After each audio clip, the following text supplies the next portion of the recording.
এবং আপুর বয়স প্রায় ৩৫ বছর।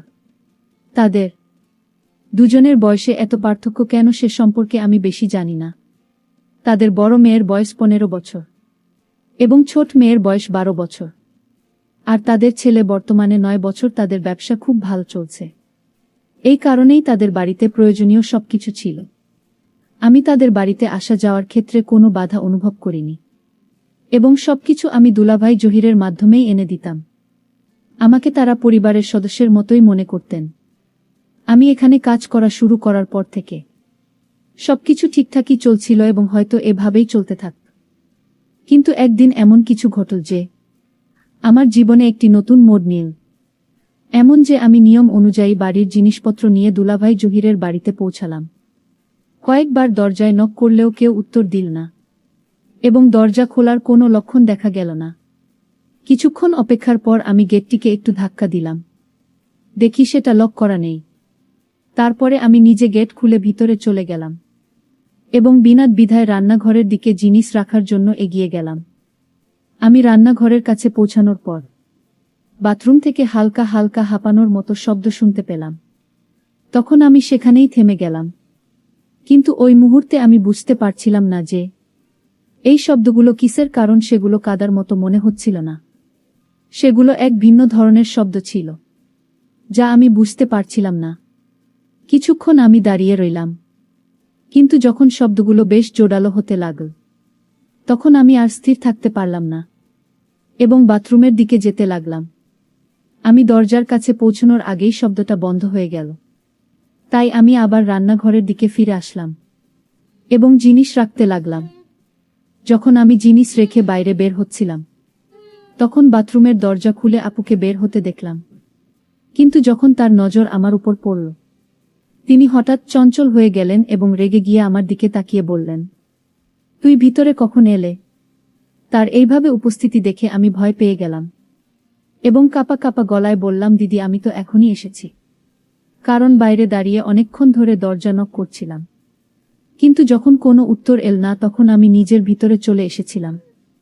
আমার এই কথা শুনে আপু চুপ হয়ে গেলেন এবং রান্নাঘরের দিকে চলে গেলেন। সেই সময় বাড়িতে দুলাভাই ছাড়া আর কেউ ছিল না। যাক পরে তিনি আমাকে খাবার প্যাক করে দিলেন। তারপর আমি খাবারের টিফিন নিয়ে সোজা দোকানের দিকে চলে গেলাম। দোকানে আসার পরেও আমার পুরো মন দিদির দিকে ছিল, যে আসলে দিদি বাথরুমে কি করছেন এবং তিনি কেন এমন আওয়াজ করছেন। পুরো দিন চিন্তা করার পরেও আমি বিষয়টি বুঝতে পারলাম না।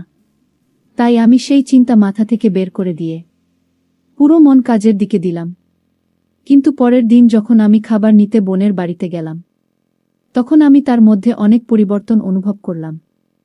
অর্থাৎ যেভাবে তিনি আজ আমাকে দেখছিলেন, গত ৩ বছরে তিনি আমাকে কখনোই এমন ভাবে দেখেননি। যতক্ষণ আমি সেখানে দাঁড়িয়েছিলাম প্রায় তার মন আমার দিকেই ছিল। তারপর কিছুক্ষণ পর তিনি খাবারের টিফিন প্যাক করে আমার হাতে ধরিয়ে দিলেন। জানি আমি দরজার দিকে চলে গেলাম। যখন আমি বাড়ি থেকে বেরিয়ে আসতেই যাচ্ছিলাম সেই সময় তিনি আমাকে পিছন থেকে ডাকলেন। তখন আমি ফিরে এসে তার কাছে গেলাম এবং বললাম, জি আপু কি বলবেন? তিনি মিষ্টি হাসি দিয়ে আমার দিকে তাকালেন। তিনি আমার সাথে এক অদ্ভুত আচরণ করা শুরু করল। তার হঠাৎ এমন করার কারণে আমি একদম অবাক বিপর্যস্ত হয়ে পড়লাম। তারপর কিছু মুহূর্ত পর তিনি আলাদা হলেন এবং বললেন, শাকিল তুই এখন বড় হয়ে গেছিস এবং কত সুন্দর ও লাগছে তোরে। তবে এই কথা তোর দুলাভাই বা অন্য কাউকে বলবে না। আমি না বলে মাথা নাড়লাম এবং তার বাড়ি থেকে বেরিয়ে গেলাম।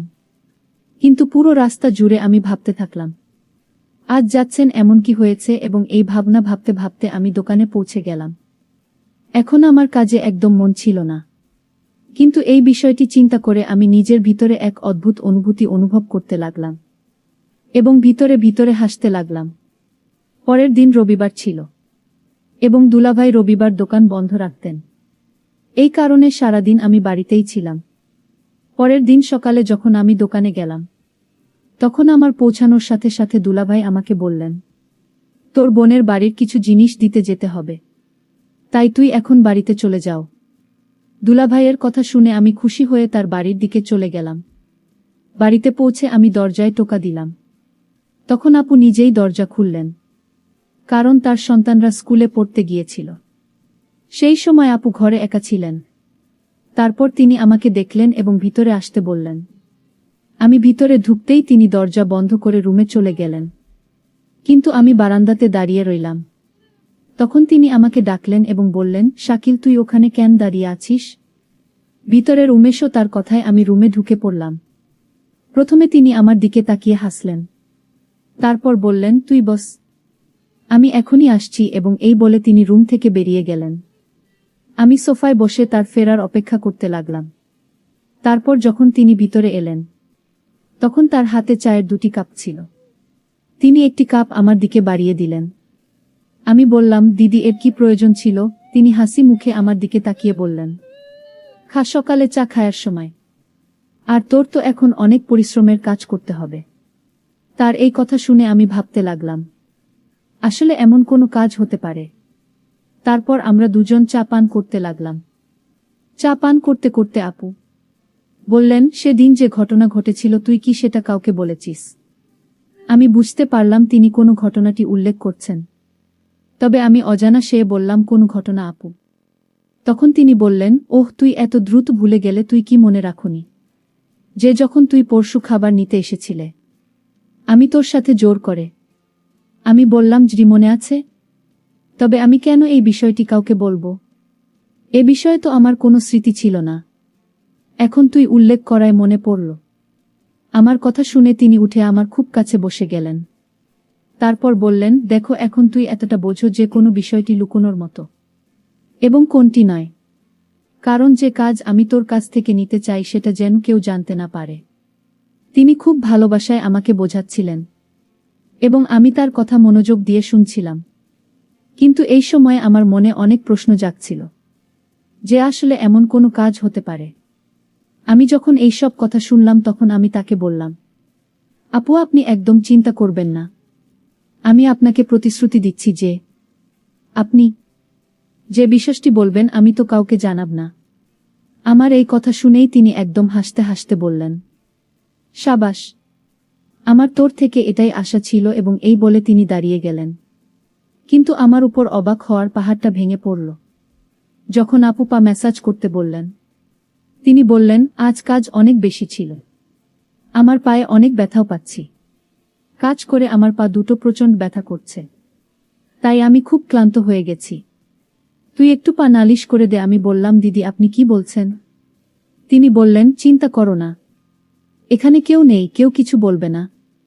আমি বাড়িতে একা আছি এবং তোমার দুলাভাই দোকানে আছেন। আমি সেখানে বসে পায়ে শুরু করলাম পা মালিশ করার সময় হঠাৎ আপু বললেন, আচ্ছা, একটা কথা বল শাকিল, তোর কি কোনো বান্ধবী আছে? আমি বললাম, বান্ধবী? আমি বুঝতে পারছি না আপু, আপনি কি বলতে চাইছেন? তিনি বললেন, ওরে বোকা, আমার মনে হলো তোর কি কোনো গার্লফ্রেন্ড আছে। আমি বললাম, দিদি, আপনি কি বলছেন? আমি সেই ধরনের ছেলে না, এবং আসলে গার্লফ্রেন্ড ব্যাপারটা তো ধনী লোকেদের জন্য। আপনি তো আমাদের পরিবারের অবস্থা ভালো করেই জানেন। তিনি বললেন, আচ্ছা, এর মানে তুই এখনো কুমার আছো? তার এই কথা শুনে আমি একটু লজ্জিত হলাম। তিনি বললেন, আচ্ছা, তুই একটা কথা বল, তোর মন কি চায় না? আমি বললাম, দিদি, আপনি কি বলছেন? আমি কিছু বুঝতে পারছি না। তিনি বললেন, ওরে বোকা, এখন আমি কি সব কিছু খুলে বলবো? তোর মধ্যে একদমই বোধ নেই, দেখতে একদম গব্বর যুবক মনে হচ্ছে, আর মাথা তো বাচ্চাদের মতো। আজ আমি তোকে শেখাচ্ছি। তার এই কথা শুনে আমি একটু আতঙ্কিত হয়ে পড়লাম। আমি বললাম, দিদি, আমার দেরি হচ্ছে, আমি দোকানে যাচ্ছি। তিনি বললেন, এখনই তো এসেছিস, এত দ্রুত কি হলো? একটু দাঁড়াও। এই বলে তিনি আমাকে থামিয়ে দিলেন। তারপর তিনি বললেন, তুই জানিস তোর দুলাভাই কতটা বুড়ো হয়ে গেছে? তার এবং আমার বয়সের কতটা পার্থক্য আছে। আমি যদি গরিব ঘরে জন্মাতাম না, তাহলেই বুড়োর সঙ্গে আমার বিয়ে হতো না। এই বলে তিনি বললেন, আরও একটু পা ব্যথা করছে। কিন্তু আমি বুঝতে পারছিলাম দিদি এটা অভিনয় করছে, আসলে তার পায়ে কোনো ব্যথা নাই। আমি একটু ইতস্তত করতে লাগলাম। তিনি বললেন, লজ্জা পেও না, এরকম দৃশ্য আমি আগে কখনো দেখিনি, তাই আমি খুব নার্ভাস ছিলাম।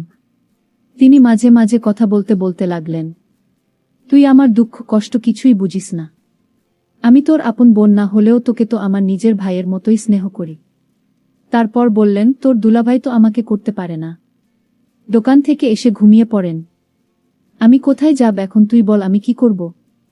আমি তার কথা শুনছিলাম, কিন্তু কিছুই বুঝতে পারছিলাম না।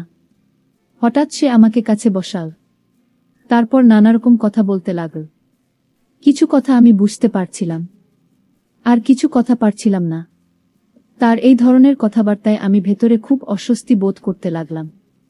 আমি নিজেকে নিয়ন্ত্রণ করতে পারছিলাম না। শেষে আমি কি করব? ধীরে ধীরে সে তার উদ্দেশ্য সফল হয়ে গেল, এবং আমি কিছুই করতে পারলাম না। আমার এই আচরণে কিন্তু আপু খুব খুশি ছিলেন। তিনি বললেন,